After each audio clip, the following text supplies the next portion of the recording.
નમસ્કાર દર્શક મિત્રો, હું છું પરમાર અમીષા. તમે જોઈ રહ્યા છો લોક સામના ન્યૂઝ. તો જોઈએ આજના સમાચાર. નમસ્કાર દર્શક મિત્રો, હું છું દર્શના જોશી. તમે જોઈ રહ્યા છો લોક સામના ન્યૂઝ. તો જોઈએ આજના સમાચાર લીલિયાથી અમારા રિપોર્ટર દીપક ભટ્ટ સાથે. આંતરરાષ્ટ્રીય હિન્દુ પરિષદ, રાષ્ટ્રીય બજરંગ દળ, રાષ્ટ્રીય છાત્ર પરિષદ, રાષ્ટ્રીય મહિલા પરિષદ ઓજોસવની વિવિધ પ્રકારના યોજના બનાવવામાં આવ્યું હતું. દેશભરમાં આવેલ હિન્દુ સાથી કુલ 144 ગઠ એટલે કે ગ્રુપ બનાવવામાં આવેલા હતા. વિવિધ વિષયો પર ચર્ચા કરવામાં આવી હતી, જેમાં સોશિયલ મીડિયામાં નિર્મળભાઈ ખુમાણ, સૌરાષ્ટ્ર પ્રાંત સંગઠન મહામંત્રીએ માર્ગદર્શન આપ્યું હતું.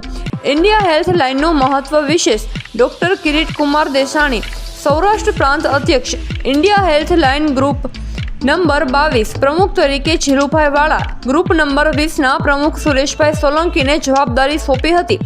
જેમાં હિન્દુ હેલ્પલાઇનની જવાબદારીમાં દિલીપભાઈ બામટાને સોંપવામાં આવ્યું હતું. છાત્ર પરિષદની મિટિંગમાં હેમદીપભાઈ ખુમાણને સોંપવામાં આવી હતી.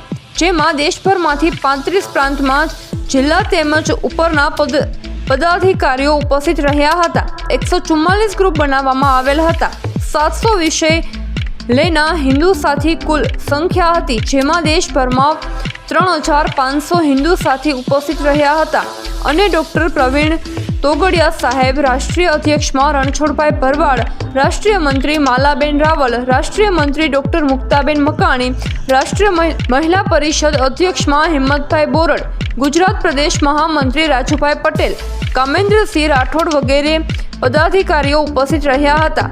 માર્ગદર્શન ઉજ્જૈન ખાતે 24 અને 25 ના રોજ યોજાયું હતું. તો ફરી મળીશું એક